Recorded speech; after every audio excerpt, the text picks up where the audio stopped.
Welcome to Professor Sky's Spam Channel, where I talk about anything that's not new music. In this video, in the middle of this video, I'm going to tell you why Bill Nye is not a good scientist. And at the end of the video, I will tell you about a couple of times where I was personally plagiarized or my ideas were stolen. I'm going to be doing all this in the context of a follow-up to my video from yesterday. So I did a video yesterday, a half-hearted non-defense of James Somerton, and this is my spam channel. I mainly do music reviews and essays, and that's my bread and butter. This little channel here, it's not even big enough to be monetized. I just throw things on here whenever I feel like it, right? And it's outperforming most of my videos on the main channel. Most of my spam channel videos get under 1,000 views. This one has 10,000 and counting. And had I known that, I would have said all the same stuff, but I would have said it with the knowledge that a whole bunch of new people were watching me who maybe don't know my style, or perhaps even my steez. So this is how I should have led it, right? I should have led it with the following question.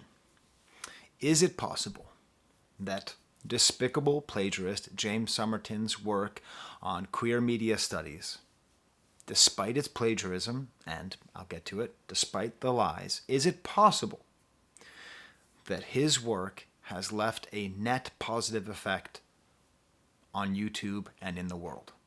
Okay? I don't have an answer for you. I think it is a question worth asking. That's why I wanted to do that video. Not so much to say that, oh, definitely, it's good. There's a lot of, I'm going to get through the arguments as to why it's not good. You think it's good? No, it's not good. But maybe the fact that he brought these issues to the fore, the fact that he was, as I will talk about soon, such a great communicator of queer media studies, perhaps in the wake of what he did, however he did it, perhaps the world is a better place, a more just place, a place where more people are thinking deeply about media and about issues of queer rights and queer representation. Okay? That's the basic argument. And I'm doing this sort of in reference to H. Bomber Guy's video, and I don't think that H. Bomber Guy's video goes against this reading. I don't think he would agree with it, but I think they go pretty well together. Now, what I want to do is I want to sort of talk about what I talked about. I want to nuance some things, and I want to read some of your comments, because a lot of you wrote comments to me. The main one that I got was just, if he just gave credit, then it would be just fine. And that's totally true. That's perhaps the greatest tragedy, is that all he really needed to do to not get this kind of criticism is not plagiarize. And that doesn't even mean not copy somebody, because you can copy someone and give them credit. Okay? But just to make things clear, when I say non-defense, I think that James Somerton should either disappear completely off of the platform, never have a platform, and just live a life of private dignity, or completely own up to everything that he's done and figure out a way to do what he did, but in a way that is not accidentally evil or intentionally bad. Okay? My favorite comment that I got that seemed to get what I was saying was from Frahamen, who said, as an artist, I would agree. It would be better my painting got stolen and exhibited at the Met than to have no one ever look at it. And I like their little addition here. I still prefer a small exhibition and credit. which I think is interesting, because the main point I was making in that first video was, as an academic, as somebody who has written a lot of things and done a lot of things, it's a very frustrating feeling to feel like nobody ever sees you. So having someone steal your thoughts and popularize them might actually be a preferred fate than just taking full credit for something that no one will ever see. And no one wants to be the tree in the woods that no one can hear. Okay? But it's an interesting thought experiment, as Frahamen says. Now, there's a few things I didn't know in my first video. And this is, maybe where if I thought about it a little bit more, if I knew there's going to be 10,000 of you checking out my thoughts, I would have done it. The number one thing I didn't know was that I was calling Mount Rushmore Mount Everest the entire video. Which, one of the best things about living a life of the mind, one of the best things about having a PhD, about being a tenured professor, about having all the trappings of intelligence, is that when you are silly, stupid, unintelligent, it's very fun. So I really am thankful that I kept calling it Mount Everest, because that is such a stupid mistake to make. And I think if you can't laugh at yourself, then you're actually not smart. So yeah, that, and also too, if you're a YouTuber, I never make intentional mistakes, but I've seen YouTubers who do this. Pay attention. A lot of YouTubers will intentionally say something wrong because you get so much engagement by saying something wrong, right? So if you're like, oh yeah, I mean, that's like the 15th president, Abraham Lincoln. The amount of people who will write in, actually, Abraham Lincoln was the 20th president of the United States, which of course he was. You'd be surprised how many people use that trick to get engagement. They just want to correct you, right? So I didn't know that. I didn't know how to spell James Somerton's name in the title. I just did it quickly. I was in my office. I was going to meetings. And so that was not some kind of diabolical message. That was just a mistake. But the main thing I didn't know, and this was a crucial thing I didn't know, was that Todd in the Shadows did a video. So I had no idea. I didn't see his video. I didn't see his video for one reason. Goddamn YouTube. I watch every Todd in the Shadows video when it comes out. I have watched most of his train records like 3 times. He is a excellent YouTuber. And for some reason, YouTube just decided, nah, Sky, you don't care about. You're just going to sit there thinking, when's Todd going to come out with something? And then forget it and then watch something else. Anyways, so Todd in the Shadows also did a video. And it's interesting because you could tell that he was not super into the project, right? Because that's not his bailiwick, right? That's not his thing. That's not his steez. It's the second time using that 90s slang for you. And what's important that the important thing that Todd in the Shadows adds to H Bomber Guy's discourse is that not only was James Somerton a plagiarist, but he was a liar, and not just a liar who plagiarizes, because all plagiarists are liars. They put forth their own work as someone else's work as their own. But Todd really went into great detail with how he was lying, how he lied in videos, how he presented information as true that was not true. Now, 1 second. There's a couple things that I just said right there that deserve a little pause. He presented things that he said things were true that are not true or could not be true. I think Todd in the Shadows video is well made, is engaging, but I'm not sure it is the nail in the coffin. I mean, the coffin's already underground. I mean, H Bomber Guy's video it's done. Right? It's done. He's done. But I want to just take a second, and I watched Todd in the Shadows' video, and there are some definitely damning things in here. The most damning, and I'll get back to this later, is the co-writer proudly saying that he doesn't do research. But what I think comes across is less that he is a liar in what he says, and more that he is lazy, and because he is a bad actor, there's no way to interpret that laziness other than duplicity. Fundamentally, it's a question of perspective. There are a lot of unkind assertions that are made from somebody who has not earned the benefit of the doubt. Okay? So, it is true. There are some smoking guns there. There are some guns which are not smoking. There are times in which Todd in the Shadows uses the fact that he couldn't find evidence as proof that there was no evidence of a claim. And that's just, that's not the way it works, right?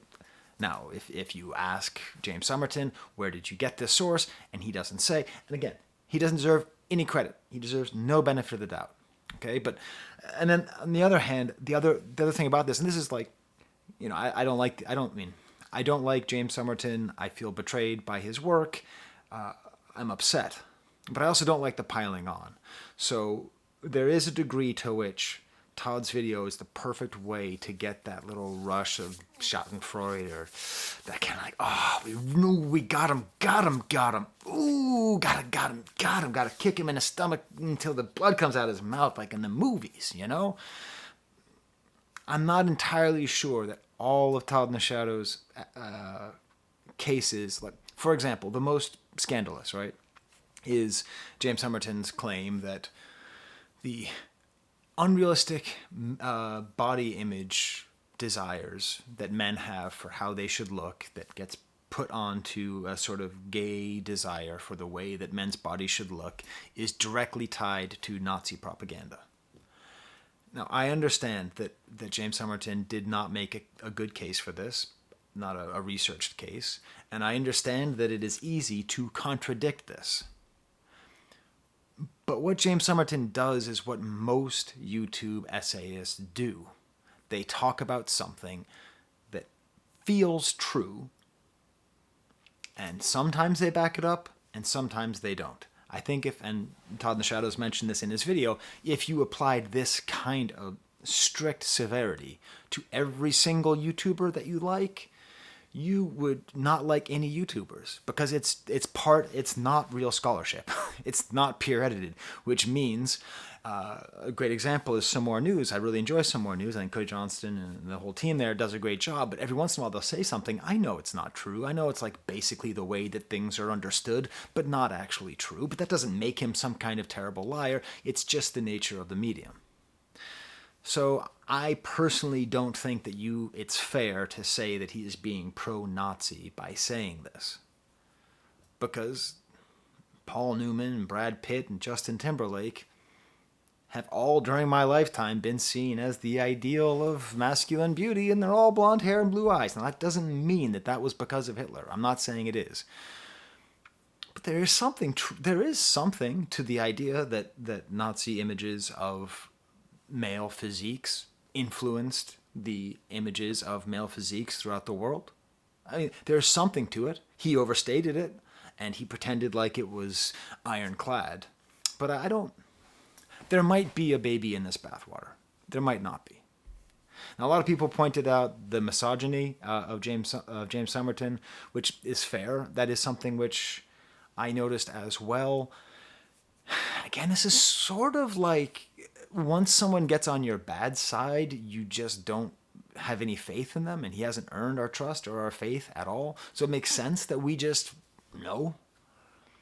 But it did feel sometimes tongue-in-cheek, and I do have enough gay male friends who have told me about a sort of historical, not quite beef, but sort of a teasing frustration sometimes between gay men and women and gay men and lesbian women. And I'm not gay, so it's not for me to describe what this experience is.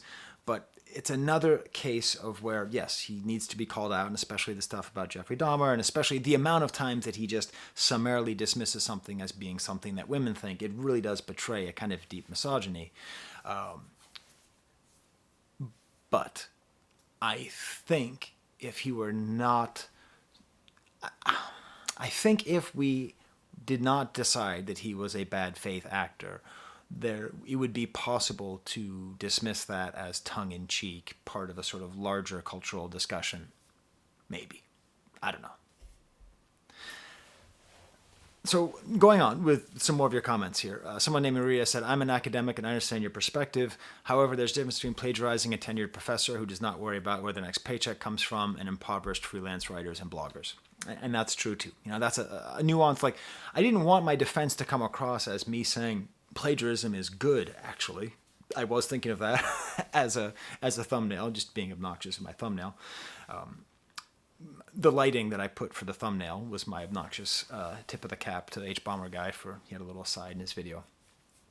But that is true. And that's where we get into the question of, is what James Somerton did potentially a net positive for YouTube, for queer media discourse? Is it possible? Well, if he's ripping off people who are trying to do what he's doing, then of course not.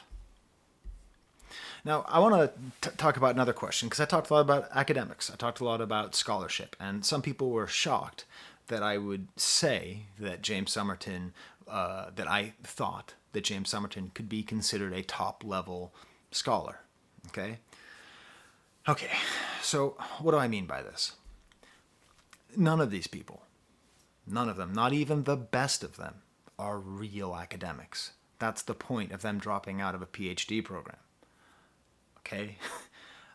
Seriously, most of the best video essayists dropped out. They saw what it took to be a real academic, and they said no. I don't blame them. I don't look down on them. If I could I don't know if I would trade. I like my job, but if I were 10 years younger, I probably would have done that as well. So when I'm saying that they're doing real research, I'm not saying that they, even Contra, even H. Bomber Guy, do not put their work to the kind of rigor that you would put your work to get published in a real journal, to get peer evaluated. Okay? So it is true that Somerton, even if he wasn't a liar and a cheat, is not on the same level as ContraPoints. But to me, the different, like, what I'm thinking about is going back to why Bill Nye is a bad scientist. Why is Bill Nye a bad scientist? I didn't think he was, but my wife's a scientist, and my nephew graduated from Cornell a couple years ago. Good for him. And we were there, and Bill Nye was there speaking, and I said to my wife, "Isn't it awesome? There's like going to be this great scientist here." She's like, "He's not a great scientist." I'm like, what do you mean? He's like the face of science. He's Yeah, no, he doesn't know his way around a lab. He's a great science communicator. Well, what's the difference? I'm a great scientist. I'm not a great communicator. He's a great communicator. He's not a great scientist. So this is where we get into this fascinating zone, this fascinating world, where, and a couple of you commented that in the comment section, about the idea of James Somerton as being a communicator. ContraPoints as being a communicator. This is not a level below people who actually do the thing, because there are gender studies professors, people with PhDs, people who've gone through programs, people who lead programs, who are much more qualified, as an example, in an academic sense, to discuss and disseminate ideas of queer and trans theory than ContraPoints. But they're not nearly the communicator that ContraPoints is. And so that's the zone where I'm thinking of. That's why I'm saying that YouTube is so important, why it's the future, and the present for that matter, that of intellectual discourse. As much as it might be nice for there to be people who go through the entire meat grinder of academia and get their doctorate, but really, I've known people who've gone through it, and I've known people who haven't. And in my opinion, it's more important to be FD Signifier, who does not have a doctorate, than it is to get a doctorate and a job in a small college and figure out how to teach your students and do all that. I think that FD Signifier, regardless of the fact that he doesn't have to get his work peer edited, is doing more good in that sphere, is being a better communicator of these issues of race and masculinity and gender and society and class, all those things, than even the top people at Princeton and Harvard, etc. Okay? Now, of course, it's all an ecosystem. So FD Signifier wouldn't be there, wouldn't have that information if people hadn't done that work before. And FD Signifier in the future is going to be, the next FD Signifier is going to be based off the work of people who are doing that work. There's like a whole ecosystem there. But that's why I am thinking of this as the top level of academia or of scholarship. It's the top level of communication. And fundamentally, it gets into this question of peer editing, because when I showed you that article that I did, I had to send it, and 3 people had to read it, and they had to do their absolute best to destroy my reasoning and find a place where I didn't say anything, where I said something incorrect. It's the worst part. It's the worst. Oh my God. One time I got a rejection the same day I was told I was cheated on. The exact same goddamn day. And I was like, I just got rejected for an article. Oh, that's too bad. Oh, yeah, also I kissed some guy. It's terrible. What hurt more? I don't know. So that's the thing. So we're never quite at that point. And the good thing about this moment that we're in, is that we are just in this world of democratized communication. It's good and it's bad. Okay? So James Somerton is so damaging because he feels like the rest. He felt to me like again, not a contra level communicator, but in the ballpark, better than I am, very effective at communicating these ideas, and then to find that person as being just a thief really hurts. but those things were still communicated. And part of the reason why is because he was able to communicate in this democratized platform. I meant to have that in the back. I have a full collection of the images from the encyclopedia that were made in the 18th century by Diderot and d'Alembert. It's this fascinating thing. The first encyclopedia is this huge moment in human history, part of what led to all the revolutions and democracy and this real just like sharing of information and knowledge, like showing how things like how architecture works. There's like anatomy books, there's music books, there's how to like do carpentry, there's anything you could possibly imagine. All of a sudden, all you had to do to get all the information in humanity was join this weird kind of subscription service. And it was consciously, it is like a moral decision that we now have the ability to share this information with the whole world, so we must. But with that, there's still an editorial board. There's still Diderot and d'Alembert and the rest of their team figuring out what is true and what is untrue. It is still centralized.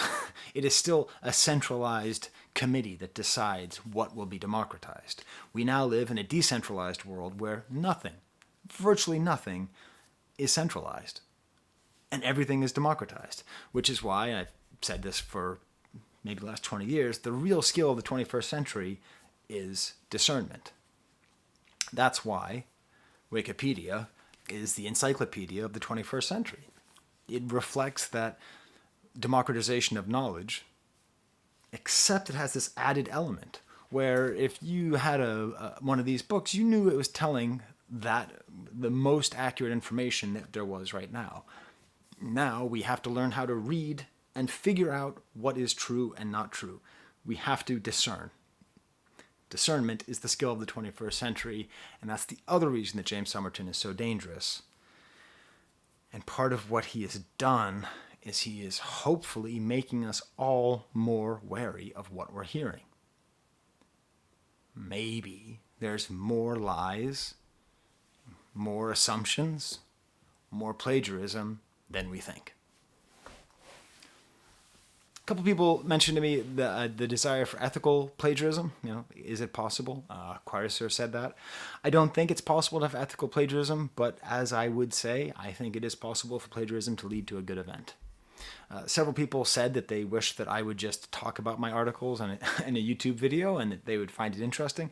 That's possible, but that's mainly possible because I have put most of my effort into being a good communicator. If you watch my music channel, much like this channel, I consider myself secretly not a music reviewer or a YouTube commentator. I consider myself a communicator of the value of humanities. Like that's secretly what I'm doing. Just the humanities and compassion. Like that's my goal, is to communicate the importance of those two things, and I will do it whatever the way I possibly can on this platform. That's what I'm really good at doing. And so I could probably talk about my articles, but I'm rare. Most professors, even though they're good public speakers, don't know how to communicate their findings. Also, I mentioned that video game reviews are not important. I'm not taking a shot at video games. I mean, look, check out this channel. I did a video about James Stephanie Sterling, why they're one of the best YouTubers. I did a video on Dunkey. I watch a lot of video game content. Video game commentary is important. But I don't think what Philip was plagiarizing is of the same importance as what James Somerton was. This is why I should edit. Was plagiarizing. That's the word I was looking for. But anyways, so that was that. I also talked about Mount Rushmore, or Mount Everest as I call it. Some people told me I need to watch Tim Rogers, so I will. That sounds good. A lot of people put Folding Ideas. Yeah. I could see Folding Ideas up there. Philosophy 2, for some reason, her work I find it a little bit uneven. Like I find myself not always invested in her videos, so that I don't get that instant feeling of like, oh, I better watch it. Again, I think some more news might need to be up there. Thought Slime as well. Speaking of Thought Slime, welcome to the eyeball zone. Someone posted in my comments, probably my favorite comment that I got. As a fellow academic who actually deals with a lot of what James is discussing, especially shipping fandom and East Asian BL, His discourse on the subject was absolutely harmful, because he not only takes a rather misogynistic view towards all the female fans and shippers, and ignored a lot of his female fans' comments explaining why they actually ship, he actually takes a very Western-centric view towards East Asian culture, and it's incredibly frustrating to see so many people echoing his view towards East Asian BL, while completely ignoring the rich and deep cultural contexts that made culture what it is today. Now, these are the topics I wish he'd actually look into in most current academic research and give more nuances, but alas, he didn't, and proceeded to lie and inject his own unique brand of bigotry. So even ignoring all the plagiarism and the lies, I cannot defend James Somerton for the discourses he spread. So that's pretty awesome. that is, I think, the most efficient and clearly stated complete takedown of James Somerton, putting forth the idea that because what he was plagiarizing, even when he wasn't plagiarizing, what he was putting forth was dangerous. I said to this, why did it disappear? I wrote this person's name down, but I don't see the name now. Where's their name? Oh, come on. Now do I have to actually go find my video? Anyways, I put forth the idea that if they ever want to share their scholarship, they should. And they say that they would like to recommend a book anthology by Dr. James Welker, Queer Transfigurations, Boys Love Media in Asia. So I'll put a link to that, the Amazon link to that. So that's quite good. A lot of people mentioned CJ the X.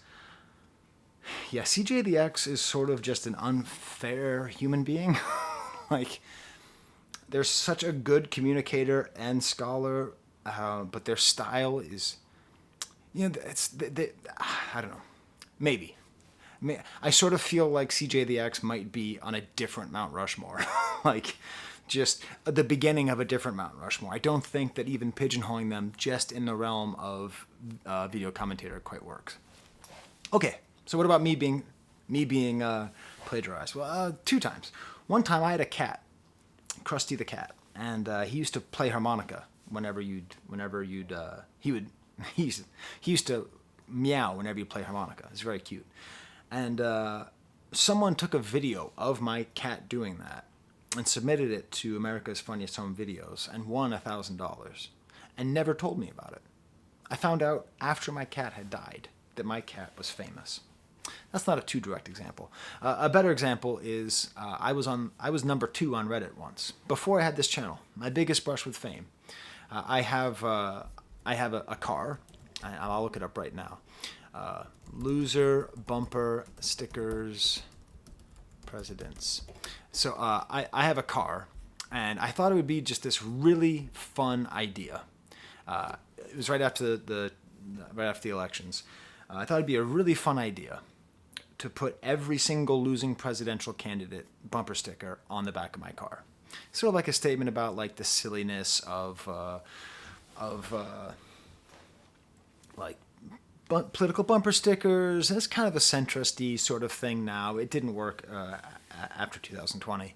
But I thought it'd be an interesting idea because people see it and they see that you have McCain and Palin and they're like, oh yeah, and then you also have Clinton and Dukakis and good. So I did this on the back of my car and I never submitted it anywhere. I just did it. I just thought it was cool. And then on Mildly Interesting, somebody posted it. And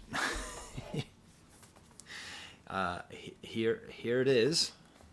There's the car. There's the losermobile. Okay. See right there. And it is currently sitting on 93,000 upvotes.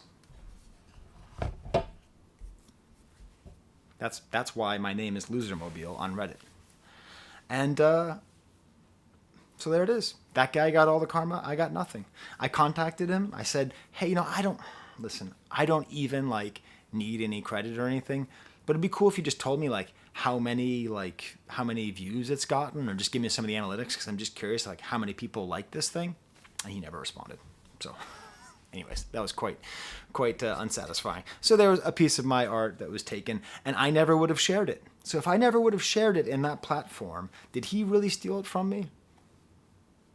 This kind of goes back to the same question. If James Somerton had never stolen some of those things, would they have ever made it to YouTube? I don't know. All right, so anyways, there's my addendum. Hope you enjoyed it. This is a little bit more what my content's usually like. A little bit more rambling, a little bit more kind of throwing things in all over the place. And I'll be sure to put in the comments the name of the commenter who suggested that book on East Asian representation, all that, because it's a really good comment. But for some reason, it's not popping up in my notes. All right, until next time, there's the camera.